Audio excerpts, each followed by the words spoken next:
Just entrepreneurship in general, my main advice is just try to remain emotionally neutral. When I did my nutrition work company, I was 21, no idea what I was doing, and we just make bars. And then I would go to different trade shows. I'd stay at a hostel, and then I'd go and just like give them to coffee shops. Like, what's up? Do you guys want some coffee bars? So what happened with the company? If you're small and emerging, the name of the game is just outlast the others. Because if you're around for 5 years, you are going to do well. Just stay living, like stay the course. Today, we're thrilled to introduce David Boyle, founder of Boyle Brands, a trusted leader in launching and scaling iconic food and beverage products. With deep expertise in building brands from the ground up and navigating complex manufacturing partnerships, David has turned his real-world experience into actionable insights that empower entrepreneurs to thrive. Get ready to uncover the strategies, the stories, and insider tips that have made him a go-to expert in the CPG industry. Let's dive in. Okay. Well, David, thanks for coming. Yeah, thank you. Thanks for dope. having me. Yes, we're very excited to have you. Okay, so I didn't know that you were a founder before. Obviously now you have this manufacturing, how do you want to describe it? Like you help food and beverage companies find a manufacturer. Yeah, it's like, I guess the term is commercialization, which is a very fancy term for we help develop products, we help scale up with the contract manufacturer, and then after that we help manage their operations, basically. Yeah, and then I want to hear about your founder journey because, I mean, yes, I know it's funny I don't call manufacturing commercialization, even though that I do that too. Yep. But I want to hear about your founder journey because that's something that I feel like a lot of people can relate to, and I didn't know about that. So tell me about the first company that you founded and like kind of how you got into the food and beverage industry. Yeah, totally. I mean, so I was first working with my family jeans company. When I graduated, I started working with them right away. So I was managing a supply chain kind of like factory. It was like cut and sew, different denim jeans. And I was with the whole family, me, my brothers, my stepdad, my mom, making jeans, shipping them out.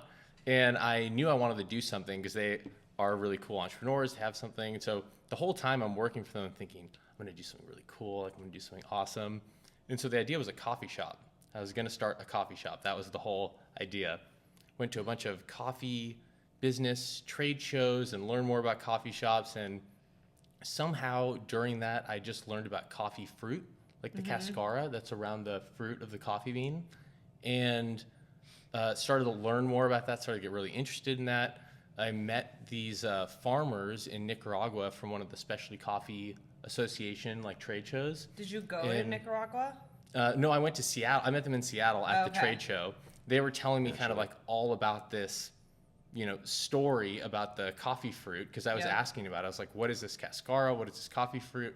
And they just started sending me like through WhatsApp. They started sending me like coffee fruit, and I was just like, oh, I'm gonna make these into like bites. Make these into bars. Does it taste something. Good? I mean, it's like tea. Okay. Basically, it tastes good as a beverage. Like I was trying to make it into a food. Yep. The first thing we made tasted horrible. It's just like grass, basically, like coffee grass. Did you R&D the product yourself? Like, would you just take the ingredients that they sent you and you would try to make a bar out of it? I tried that for a while, which did not work well at all. It's like it's funny now knowing what I know. It's like not the way you should do it at all, basically. But I got lucky that I just found a really good contract manufacturer who was a young guy. I mean, I found him on Shark Tank. I was watching Shark Tank one day, and he was on. What? He was a bar company on Shark Tank, like season 1 of Shark Tank. Which bar company? Element Bars. Element Bars. Remember that one? No. But he's still a co-packer, fantastic co-packer, like really good nutrition bar co-packer. So you reached out to him as like the founder of that Element Bar company, and you're like, hey, I have this concept. Can you help me R&D it? Yeah, exactly. And he was like, oh, that's cool. I've never heard of that. Like, sure. And then I went up there, also went with my dad, and we just wined and dined him. I had this idea, like went to Chicago, like took him out to dinner, like took his wife out to dinner, like got to know him, like went to the factory, and he was just really cool. He's like, all right, like this is a cool idea. I'll help you along with it. So, I mean, most people, I think the story of co-packers like never answer the phone, never answer their emails, want nothing to do with you. So I think that is still probably the norm. I just got really lucky that this guy was like, well, cool, this is a cool idea. Yeah. I mean, that's like what it takes, though. It takes you reaching out to somebody, like going out of your comfort zone, sending an email, trying to call somebody, connecting with them, and them saying yes. It only takes one yes, right? Yeah, I It only feel takes one like yes. it's hard for people to do that, like to take that first step. And you're right, most co-packers do say no. Yeah. But it just, I mean, I think you could just tell the green on, because I was like, when I did my nutrition work company, I was 21. Yep. No idea what I was doing at all, basically. And I think he just took that and was like, all right, this kid's like trying to do something. Like, For this is sure. cool, you know? Yeah, I'm and gonna help so him. he ran with it. I was getting, that's so the cool. farmers would send coffee fruit from Nicaragua to him in Chicago. He would process in the bar. He helped with a ton of the R&D. And we just make bars. And then I would go to different trade shows, coffee fests around the U.S. That must I'd have been stay at a dope. hostel, like super scrappy, stay at a hostel with a bunch of people. And then Good I'd for go you. and just like give them to coffee shops. Like, what's up? Do you guys want Yeah. some coffee bars? Do you guys want some coffee bars? And just kept doing that. So what happened with the company? How long were you doing it? How long were you in it? How big did it get? And then Yeah. what Well, what was funny, I had a bunch of things I made mistakes on early on. First, Don't we both? Yeah, I mean, like, first I didn't look at the trademark. Like, I just was like, oh, Cherry Hero. I love Great this. name. I love that. Like, what a cool name. Cherry Hero, it's a coffee cherry. Mm-hmm. I love it. First run of bars, first, like, even inkling of press I get the excited. cease and Cease and desist desist. letter from Hero Bar. There's a company called Hero Bar. Yep. And they were like, of course, obviously, I understand. They're like, you can't be Cherry Hero Bar. Like, we're Hero Bar. I probably had like 30, 40,000 bars, you know, flow wrap. I'm bootstrapping it. Yep. It's just like, out the me window, just- done, it's trash. done. Yep. How totally quick can you done. eat Been 'em? there, done that. yeah. So that was like horrible. And then I had to go through the process of trying to find another name, which then when you actually do it properly, you It's realize hard. there's like 7 names left in the world, basically, Totally. probably. You have to make up. That's how Spudsy came to be. You have to make up some random Yeah. name. Yeah. Combine words. Yeah. Because originally I wanted to call Spudsy Yammy, and I went to a trademark attorney because with Buff Bake, I did the same thing. I wanted to call it Fit Bake, did call it Fit Bake, put that on packaging. I didn't print a lot, but there was another company that immediately we started posting on social media, and thank God they reached out to us on social media and basically gave us a cease and desist there, so it turned into Buff Bake. But with Oh, Spudsy, I gosh. knew that. I wanted to call it Yammy. Went to a trademarks office and I couldn't because there was a salsa brand named Yammy. So that's a really good Yeah. founder learning lesson. Okay, give me more. This give me Yeah. more. this girl, I want to say something real quick. This girl, whenever she has an idea, she'll crack out on USPTO. Like she'll see what's taken, what's not. She'll be emailing back and forth with attorneys, and then she'll be on GoDaddy and just sniping domains. Psh, psh, Yeah. psh, psh. Oh, sniping It's domains hard. like I an think assassin. that's- It's pretty cool to watch actually when she gets That's a idea. weird founder energy. Is like domain names you're doing Yeah. nothing on, just sitting on, Dude. just like accruing How many fees. do like you an have? assassin in the trees. Okay, so I recently did a purge because it was getting bad, but I probably Okay. have like 30 Okay, right I'm now. about right there. I have Okay. about 30. Yeah. I was holding on to like 60 for a while, and then it was like, I'm just spending money on nothing. It's just Yeah. like this annual That's charge. funny. That's good. Okay, more learning lessons, and I want to hear what happened with this bar company. Yeah, so trademark, that was an issue. That wasn't great. Then afterwards, the coffee fruit itself had a lot of trademarks. So at one point, I had multiple multinational corporations. So that was the first brand that was doing coffee fruit that wasn't as a beverage, like in a edible food. Because this was a long time. It was like 2013. So. Damn. A bunch of different large companies were saying, you can't do this, I have the patent. Then another large company would say, you can't do this, I have the patent. And I'm like, so which one of you have the patent? And so I have 3 different companies at one point, all, large companies still at supply side. I don't want to name any of them, but they're You walk straight all by their 3 of booth. them, basically. All 3 of them were telling me why they actually hold the patent and why I can't use it. And if I use the other company, they're going to sue me. And all 3 of us, it's like this weird standoff. On the ingredient itself, they're Yeah. saying they have the patent on. They're saying they have a patent on removing the process. coffee fruit from the bean, taking that and then whittling it down into like a finer powder that you can use. How is that even Um, patentable? Yeah. Same I question. don't know. Yeah. Good question. It's like, Good does chocolate have a patent on it? Because what you're saying reminds me of like the cocoa bean, Yeah. the chocolate, I feel like in your guys' industry more than other industries, and I mean, correct me if I'm wrong, it's like a dick measuring contest. Like, especially at these expos, like everyone's got the next idea. Everyone's trying to fuck the next person. Well, he People are always says surging this, it. like, Everyone's cease and desist. Everyone's trying to sue everyone. It's like, I got the idea. No, I got the idea. This guy exited. No, he exited. No, he had a bigger exit. It's like, Yeah. fucking whose dick's bigger? Yeah. Yeah. It's fucking wild. That Well, is basically what it was for the ingredients, I feel like. That's Right? well, yeah. I mean, it's funny to get his perspective too, because like you see on LinkedIn, like, oh, I raised this much money and I raised like, but you don't know what's going on behind the scenes because you know that they're a small company, but like just the perception of it all and the food and beverage industry is like out of whack. Yeah. Yeah. Mm-hmm. People that are well capitalized, they're sending fucking lawsuits and cease and desist to everyone to like, just ruffle feathers everywhere. It's wild. Like I've never seen anything like it. So where were one of these companies, like, did you dive in and figure out like that this really was somebody else's patent and that's why they all did have patents. That's what made it very weird. They all had like process patents. There probably none of them were enforceable. You know, now realizing that I probably just told them all to have themselves just go ahead, but I was like, oh my gosh, like I'm gonna get thrown in jail. That's where I'm at. I'm at my like I'm gonna get thrown in jail here over this coffee fruit. Like this is crazy. So I ended up just going with the biggest company, and I was like, well, they'll protect me. I'll just go with the biggest one. Actually, I take that back. I first chose another company, and they were still developing how they were going to use the flour, so it actually didn't taste very good. So then I went with another larger company, and they were very big on like whining and dining me, like taking me out. They were like, you're the first product. This was like their feel good story. Like, you're the first product that's utilizing this ingredient in this way. Yeah.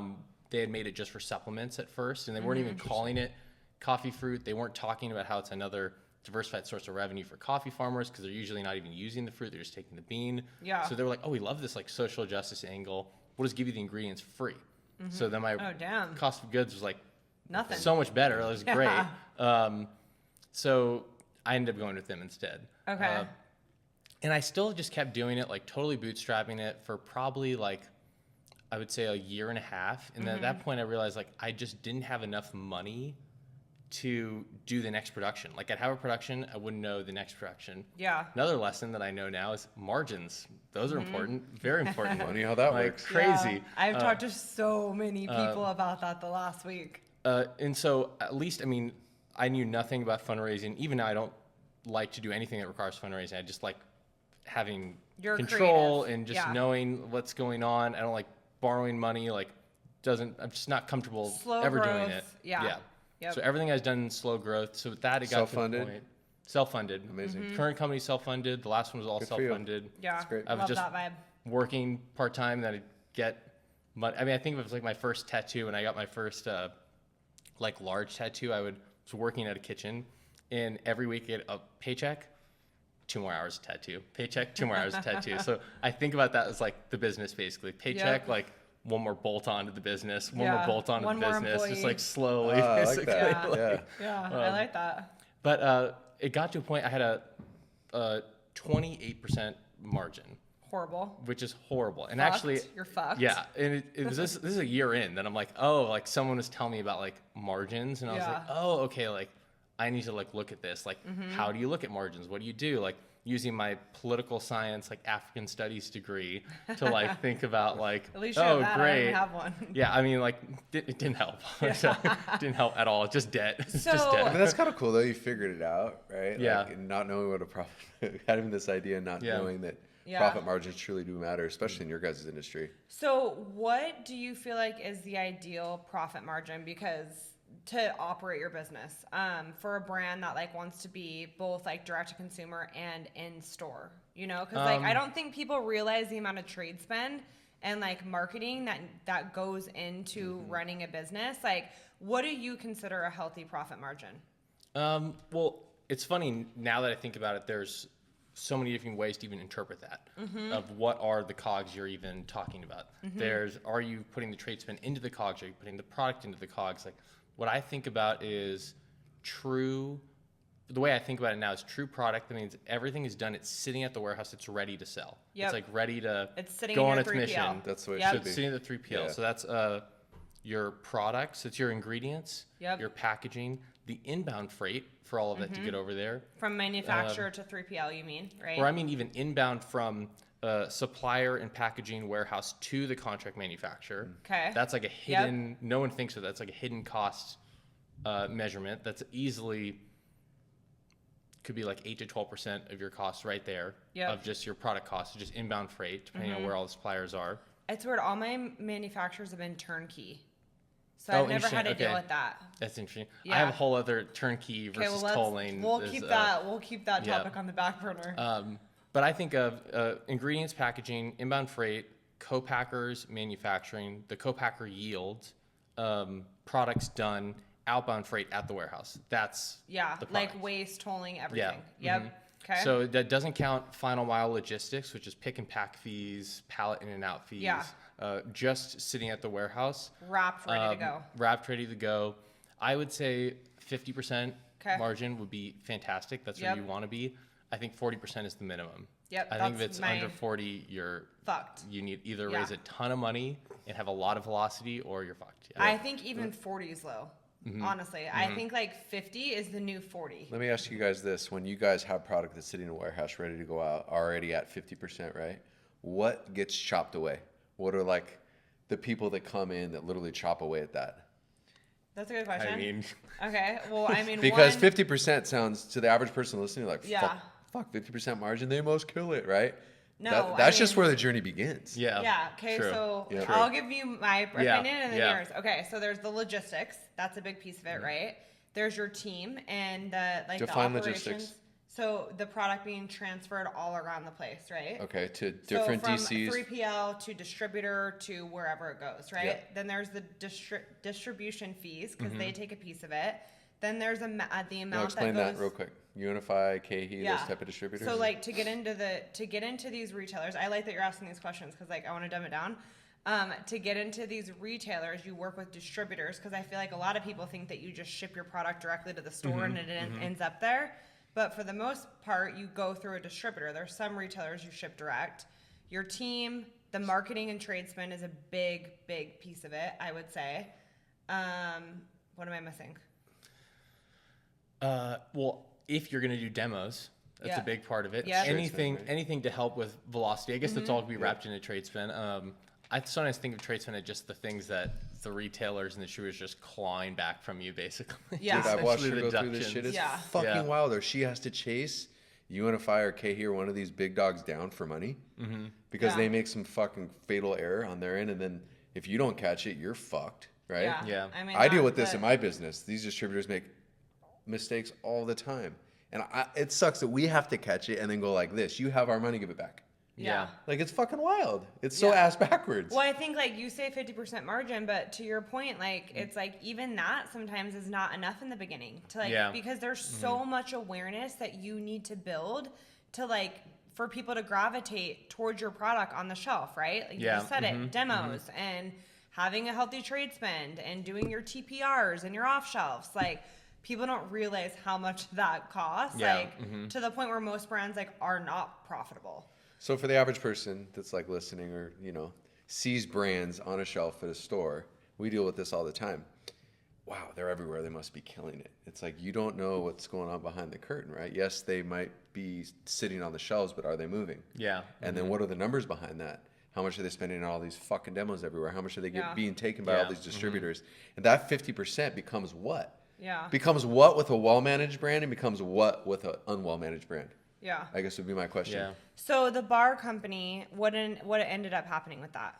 So it was funny because I went to that initial world because of talking to some retailers, talking to distributors, and I did at least have the wherewithal to go, that sounds, I can't do that. I certainly can't do that. It's like too much.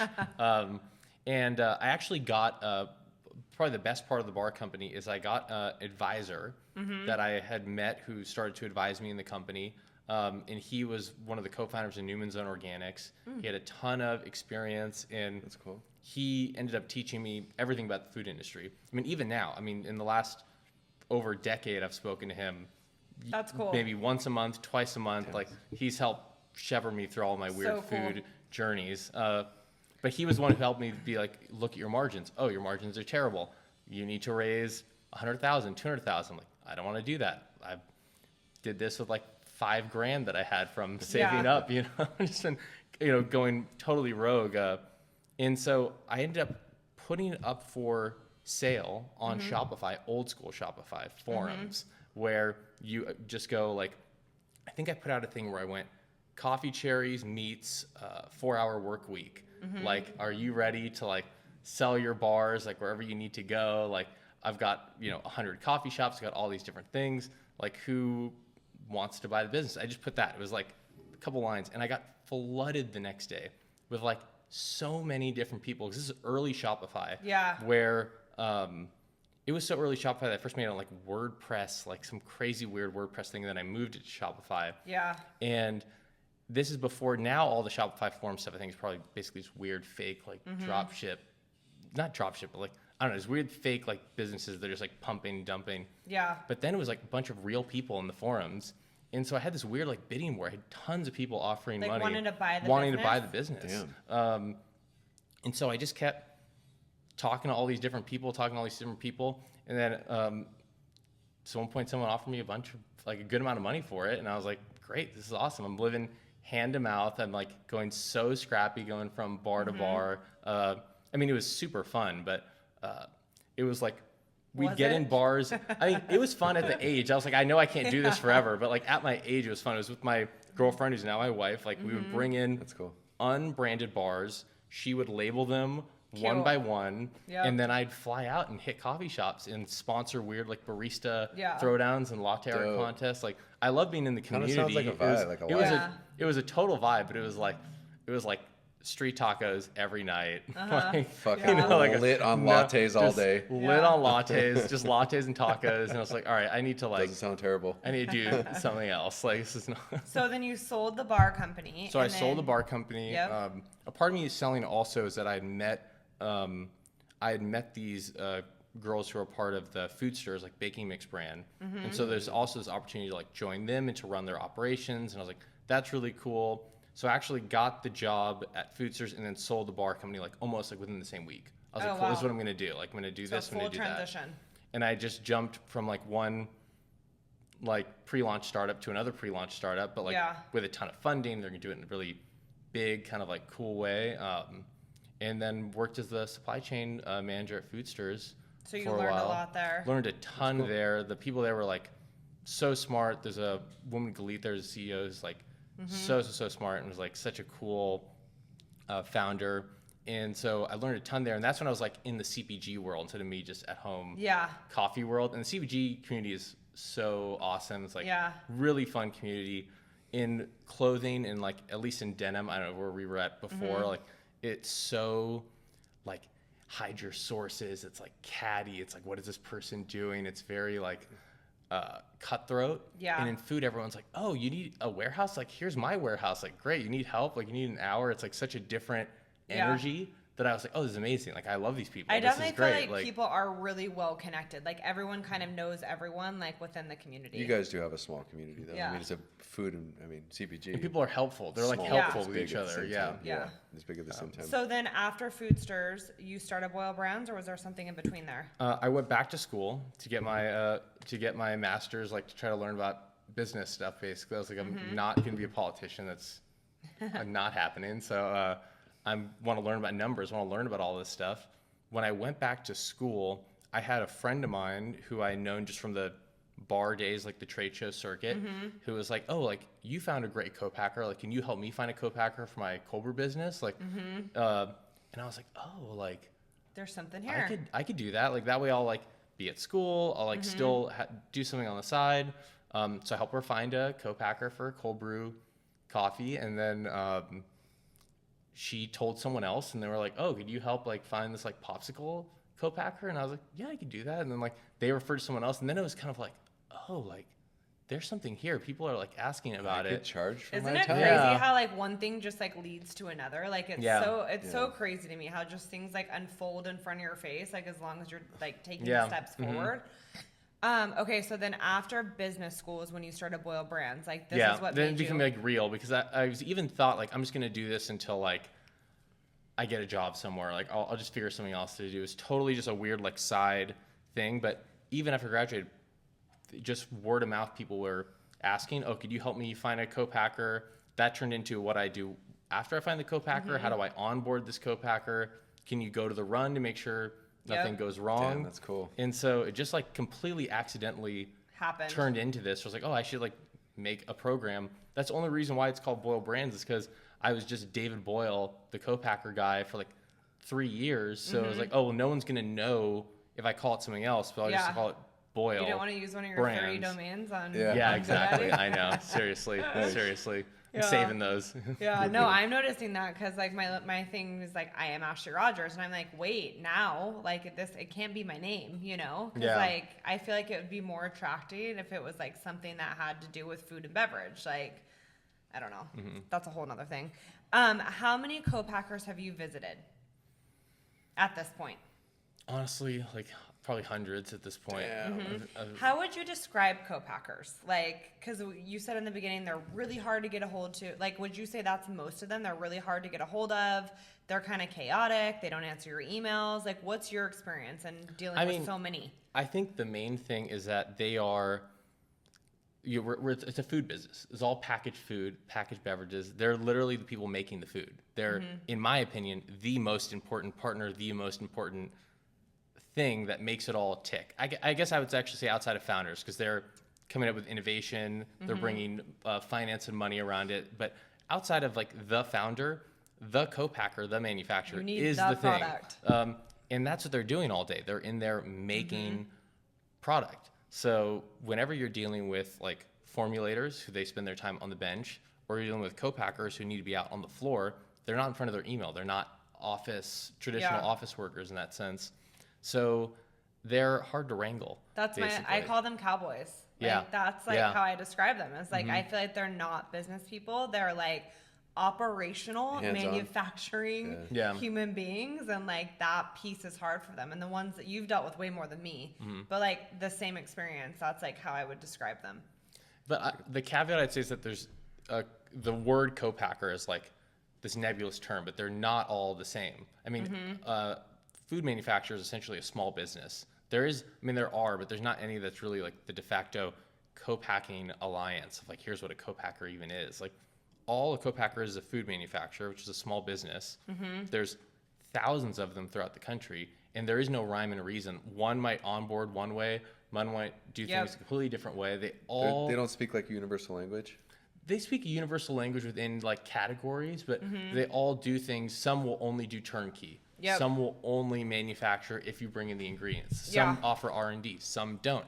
Some require a trial. Let me bring this down to layman's too. So R&D, research and development. That's somebody who like. You guys were throwing out all these terms earlier too, and I almost stopped you. They research. Okay, you can be the human in this. Okay. They research. That's like when they invent your product for you. So they'll go behind the bench and they'll make your product, right? What else did we say that people aren't going to understand? Research and development. Turnkey tolling. Oh yeah, turnkey and tolling. Yeah. What is tolling? So you describe this because I've only worked with turnkey manufacturers, meaning I walk into a manufacturer, I say make me this chocolate, and I pick up this chocolate fully made in its film on a pallet. That's in a nutshell, though, because behind the scenes you guys are still formulating the chocolate, you're getting the ingredients right, you're getting the branding right. I get the branding right, but the turnkey to me is the manufacturer orders everything for me, and they take care of all of the materials that go into making those are this, nice and they days, deliver me a product. You should see our front doorstep on those days. Yeah.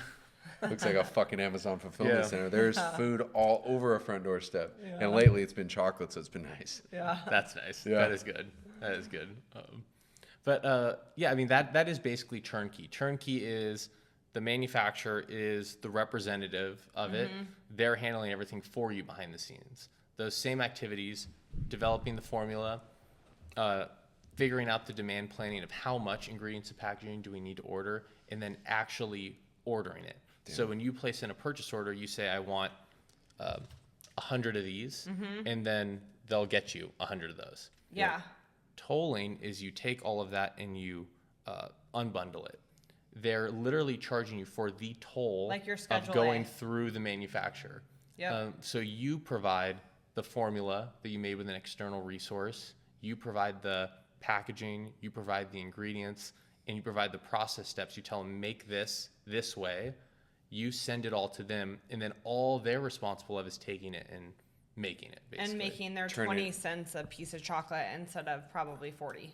Yeah, yeah, exactly. Yeah, because I guess the downfall of finding a turnkey manufacturer is I have some manufacturers who are like, here's your Schedule A, which to me is like every line item of film, chocolate, coat, like everything that goes into this is on a line item, right?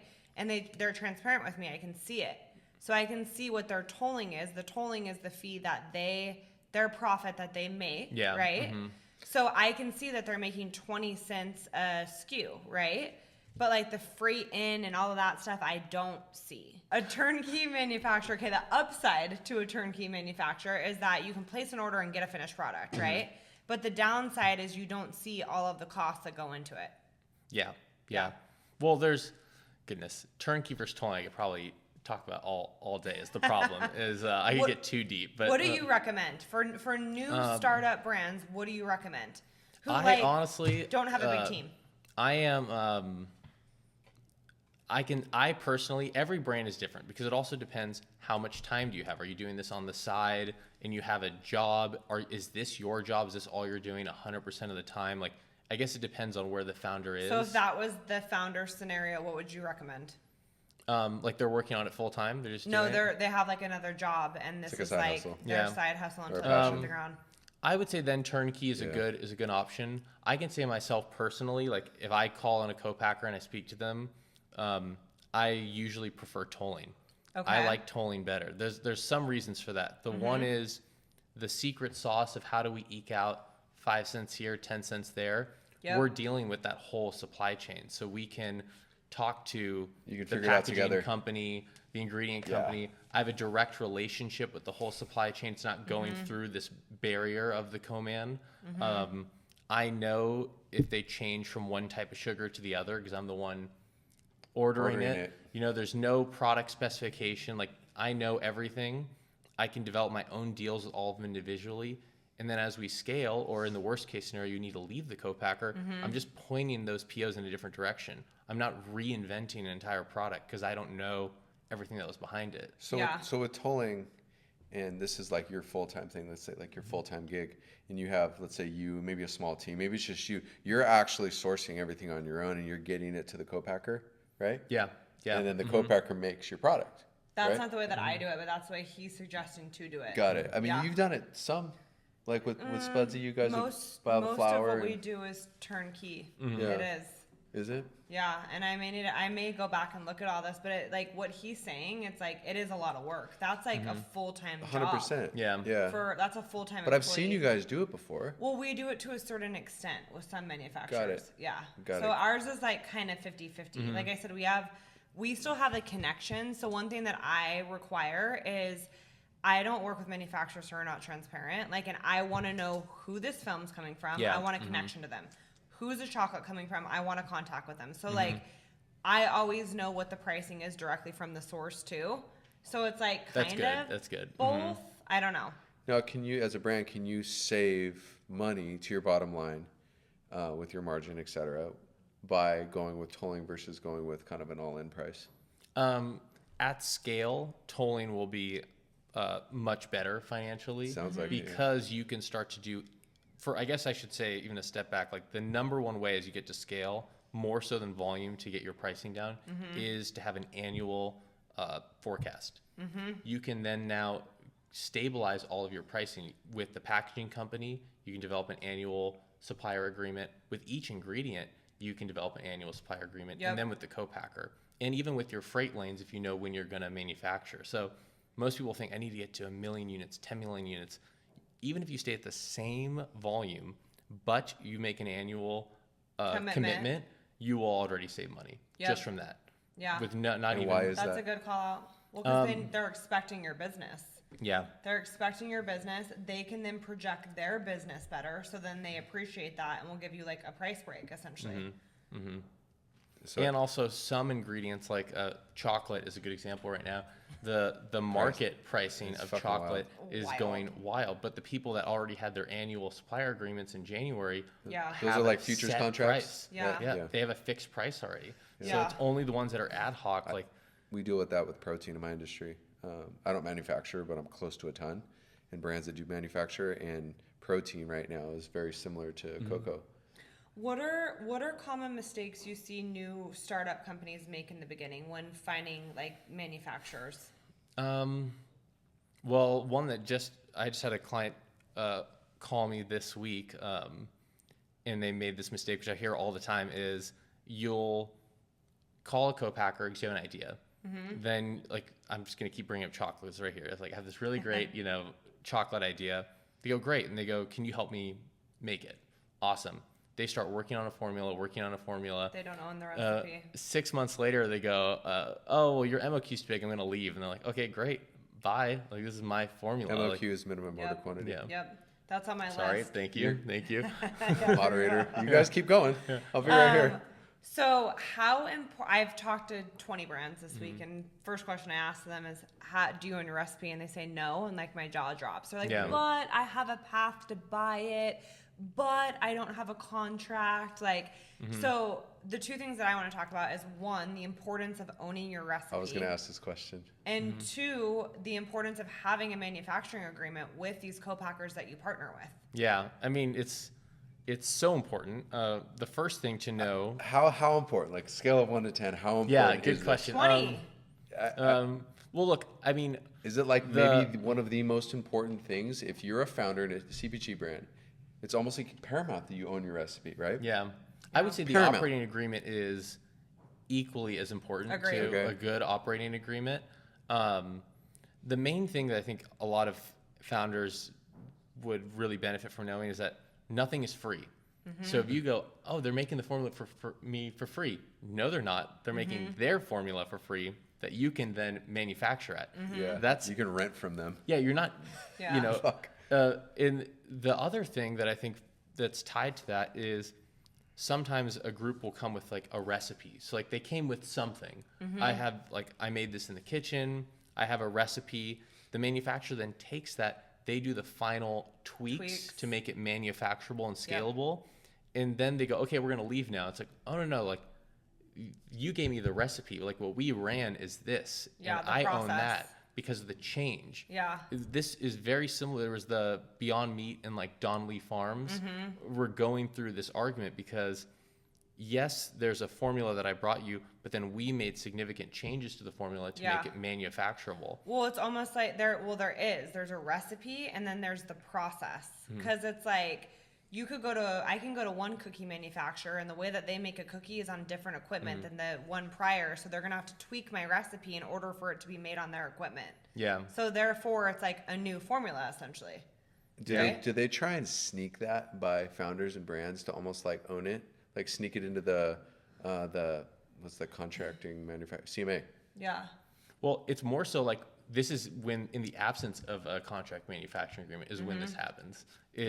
It's almost like a tacit, like if there is no agreement around who owns the formula and who owns the recipe, then it starts to just turn into them both having a claim to it. So I don't usually find that they are sneaking into the agreement. It's the absence of an agreement allows them to make that claim. Interesting. And I think it's important to like ask that question on call one, like, is there a path to me owning my formula if you do R&D? Because like another thing I will say is all of my manufacturers have done all my R&D work. So they've done all my R&D work on their equipment where we've done like our little pilot test runs into full production runs. So I didn't work with a third party formulator like you've said, which is interesting to me, but I always had a path to own the formula. Yeah. And I didn't have to buy my formula with money, but I did have to buy my formula with a commitment, a volume commitment. So it's like, I will say it's not always like it's $20,000, but if you make 20,000 pieces, you can have your formula. Do you see that too? Yeah, and that's basically the concept. Nothing's free. Exactly. They're paying for the R&D for a Yes. food scientist in the lab to make it. Either you pay that The food R&D lab scientist time. Or directly, you commit to. or all the manufacturer is doing is amortizing that cost over X amount of units that they're going to make. For sure. But you can't just not make it and then go, all right, I'll take my formula now. And it's a bummer because sometimes these founders have been working on it for like a year. and then they go. I've seen- And they don't have a ton of money. Yeah. So it's like they Yeah. can't afford to start over. And that may be the end of the line for them Yeah. right there. It That's sucks. a fatal mistake. That's a great Yeah. point to make for people who are listening. That Yeah. You wanna have to own your recipe. Yeah. You As have soon to as get possible. a contract manufacturing agreement. Like those are, to me, the biggest things, Yeah. right? I think the biggest red flag is if it's free, nothing is free, basically. Yep. I think is the main. Yes. That goes for anything. No, in life. that's true. Because a manufacturer will also R&D the product and let you own it. If you have that conversation with them, you just have to pay them. And get it in basically. writing. Yeah. And yeah. get it in writing. Yeah. Those are really good points. Are there any Really good. other like common mistakes you can think of between those two things? Yeah, I mean, it's kind of the problem is there's a ton. Contract manufacturing is like a it's just full of landmines basically. Yeah. There's so many weird mistakes that you can make. I would say another big one is if you go the external R&D route, Yep. have an understanding of the manufacturers that you would want to work with before you even start on that development. That's a good one. What I see a lot of, sometimes people come to us with a finished formula and they'll go, oh, I've got this really great formula for a, I don't know, gluten-free cracker situation. And I'm a small brand. Yep. And I just spent 6 months formulating it. And then they realize, oh, like the cracker co-packing landscape, the minimum order quantity is like 50,000 pounds for the first Cracker's run. huge. Why is it so big? The ovens and the baking? It's just the type of manufacturers that are doing it, Yeah. really. There needs to be a small format cracker manufacturer. I feel like they'd kill it. Like Yeah. a Is Is low it kind of a minimum. monopoly? Is there only a couple and they're both massive, or they're all massive? There's only Is that why? there's really only like 7? You went through like- this when you were trying to make a sweet Yeah. potato cracker. I remember you were having like Well, the minimums shortcomings were so large. everywhere you went. You're like, Yeah. dude, like this is almost fucking impossible to me. Yeah. At least Yeah. right out of the gates. Yeah. It's all Remember about, so co-packing is an existing network of food makers. So the best way that you can look at it is if you just look at the products that are out there and how big those are. A co-packer, all they are is they're a food manufacturer. Most likely, I would say probably 90% of co-packers are founders, started their own brand, went to self-manufacturing. They have this Turned into a huge co-packer. machine. I'll rent out some additional line time to this Yep. other guy. Yeah. I'll rent some additional line. Oh, this is cool. This is money coming in right away. That's And then over interesting. 5 years, they become a co-packer. Yeah. I never thought of it that way, but you're totally right. Those are most co-packers. So Yeah. most co-packers you talk to, even ones that are like 30 years ago, they started with their own food brand. Yep. They were in your shoes to Your, start. your Yeah. chocolate co-packer. Okay. What, obviously, besides hiring you, like, how does one go about finding a manufacturer? Because I get asked that question all the time. Like, how do I find a manufacturer? Yeah, I mean, I think the step back, I think most people are reaching out to co-packers, not hearing anything back is usually the main thing. The reason So- being is they're an unknown brand, right?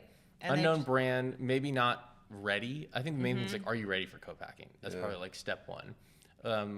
A lot of the times these co-packers are, which you would know as well, like they're inundated with leads. Yep. They're not hurting for business.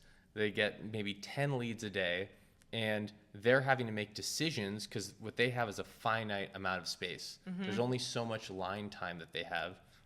There's just only so much things that they can make in a year. Yeah. They have to make the decision between you or another brand or the idea that their existing clients might raise their capacity and make Yep. more. They also realize that in the first 1 year that you're working with a co-packer, they're going to make almost no money, basically. They will maybe break even, but they're going to lose money because they're only really making money once they're producing a full At scale. shift at scale. And that is at least 6 hours of manufacturing. Yep. So every co-packer wants to do, how do I run one shift of this relatively easily? Yep. That's 1 hour of cleanup, sterilization, 6 hours of manufacturing, and then 1 hour of breakdown. And then that's their shift, basically. If you can't make 6 hours of production, then they're not going to be that interested, basically. So, really quick. Yeah. I agree with what you're saying. So you're basically saying start like in a commercial kitchen, you need to make your product yourself. And then once you have the volume and the capacity, you find a manufacturer and you'll be more appealing to them. But like I'm going to use Spudsy as an example because I did that exact same thing with Buff Bake. I started off small And then I found a manufacturer and I produced myself out of a commercial kitchen, then moved to a manufacturer. But with Spudsy, I needed a $2 million extruder to be able to extrude my puffs, Which is a piece that of you equipment. can't make in a kitchen. Yeah. So then what? So I would say then it's either make it yourself so you have volume, or because that's actually a tough road. Translating your process from commercial kitchen to co-packing is a tough transition. Yep.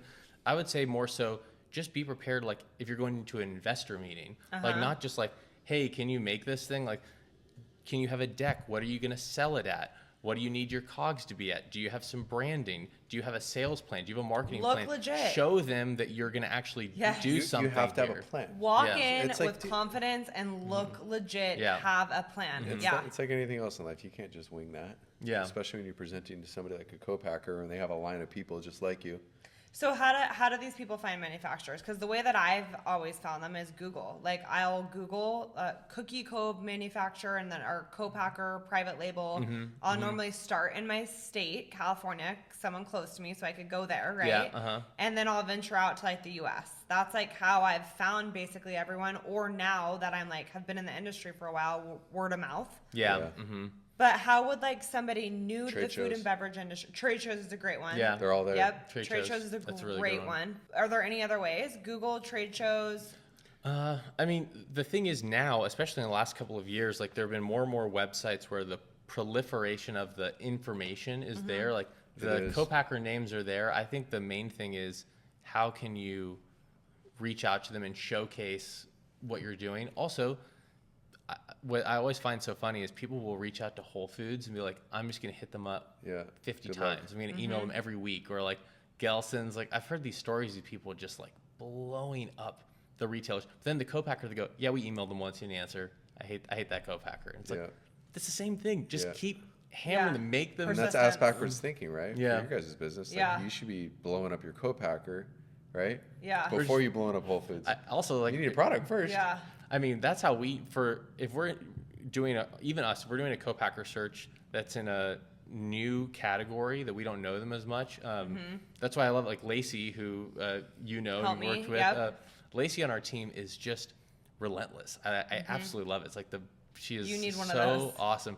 She'll call them and she'll just start going through the extension lines. Extension 100, extension 101, extension 102. That's what you have to do as a founder. And co-packers might call me after this comes out and goes, why on earth did you tell them to start blowing me up? But it works. Because even if you just get them to say no, you can move on to another one. For sure.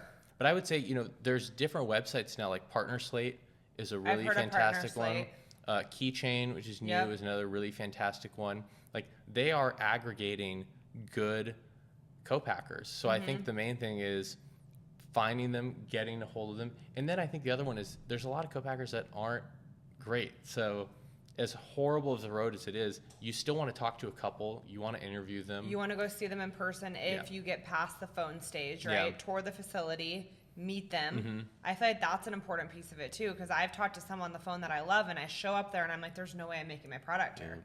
Or I've had for the bar company, I went to a co-packer one time, not the one I ended up working with, and I went to meet him in person, and it ended up being that it was just an office, and he was like, oh, the facility's behind me, and like I could literally see through the window, it's just there's nothing behind him. It was just an empty warehouse. What? We're just in Santa Fe Springs in an empty warehouse. Like now that I know more, he's just he's an operations consultant saying I am a co-packer. Yeah. He's going to pay the co-packer $4 take for a his unit cut. and then charge me $5 for a unit and say he's a co-packer. There's hundreds of people out there like that. Sometimes when we reach out to co-packers as our team, they'll go, oh, like, so you want me to like bill you so you can like mark it up to them? Like, no, what? Like, what is going on here? I'm like a consultant. Yeah. That's so wild. It's like, so that's the main reason. Like, you really want to go there in person. Yeah. Meet them, see it their real place. Yeah, I agree. Okay, last question. What skills and mindset are crucial for entrepreneurs entering this food and beverage space? Yes. That's a loaded question. Yeah. I would say maybe this, I mean, I'm like, resilience, not taking no for an answer. We just said that. That's with anything. food, fucking life, your wife, like, yeah, Yeah. don't tell me no. I would say woman. like even because I'm not a founder of a CBG product, but I'm a founder of a like service provider agency, and just entrepreneurship in general. My main advice now that I've done this for quite a couple of years is just try to remain emotionally neutral. I think I used to at least go like, you go like, I'm so excited, and like, I'm so down. I'm so roller excited. There's just coaster. this roller coaster emotion within 1 week. Yeah. And Within so, 1 day. Yeah. Fuck, within 1 hour. Yeah. Yeah. You'll get horrible news and 10 bad minutes. news like I all the know. time. So Dude, I she'll think be it's on, just like, she'll be on cloud 9, literally like I've been- 1 hour later. Yeah, of course, but like the ups and downs of the food founder I have is been wild. so much better, but Yeah. yes, I am going to be 36 in a couple weeks. Yep. When I started my journey, like I'm 12 years in, right? Yep. Like it is. It's a freaking emotional roller It is. coaster. It is. one of It's the not for the people I faint of worked with, who's a fantastic sales like director for a popsicle company, she at one point was like, yeah, it's like stressful, but it's popsicles. You can't get that mad if it's like popsicles. You can't get that Yeah. upset. Like, So I we're always try to selling remind myself, chocolate. like, yeah, it's We're food. selling Like chocolate. it's great. Like Yeah. So that'd be my main thing is stay neutral. I also feel like any type of like huge swing, like, oh, I'm going to go to like Target National, I'm going to do this. If you're small and emerging, the name of the game is just outlast the others. Because if you're around for 5 years, if you're around for 10 years, you are going to do well. You're going to do good. Just stay living, like stay the Yes. course. Stay Slow relevant. Yeah. growth, focus on profitability, have healthy margins. What else? Stay relevant. Yeah. Stay relevant. Market your product well. Yes. I agree. Make use of digital media because that's where the world is Yeah. now. All these brands now, I see you guys, in your Well, guys' like you space, said, like everything. who's digs bigger? Like everyone like wants to Yeah. put Yeah. act like they're perception wise they're these huge brands and with these huge $100,000 booths and I see like who's the Whatever. perfect example of that? Like Midday Squares. yeah. Like they're just they're this massive elaborate like whatever they But I put feel out there like into they the world. own that. I like that They're they do creative. that. Yeah. They're Yeah. creative. They do it in a cool way. They do. Yeah. They're like it's Yeah. like content. They're doing. If anything, actually. Truff does a really good job too. Yeah. Yeah, Truff's they do. amazing. Shout out. But they're polarizing. Like Yeah. I feel like But they're good. some too. people love them or hate them, but like they're polarizing and like that's what works for them. Yep. I love Right? And that's like a good thing. And they're Yes. also they're not like relying on like what press release is going to come out or like if a retailer takes them on or not. Yeah. Like they have a huge digital presence. They have like the content. Like they're in charge of their own destiny. And like, they I love own it. that. Like Yeah. I think Yeah. it's one thing to own it or just like, or do it and drop and spend all this money and not like own it. Like Yeah. I don't know. I know. I like them. That's a great point. I feel like that goes for anything, any type of business. Like Yeah. you got to know what you are and you got to know what you're not. Yeah. Yeah. You can't be everything. When you can't be everyone's cup of tea Yeah. either. You So can't be just everything- Own it, be you, do it. Yeah. Can't be Yeah. everything and you can't be everywhere too. Yeah. Okay, well, you're amazing. Thank you so much Oh, for yeah, driving all thank the way you. down from LA. And if anyone Made it. needs to find a manufacturer, go to David. Yeah, I think that's. I mean, you what you offer You know your shit. is pretty unique, and you are extremely informative, and obviously you have a ton of experience. So that speaks volumes for you, and I'm sure your business. Yeah. Yeah. Thank you. Congrats. Thank you so guys much. very much. Yep. Yay.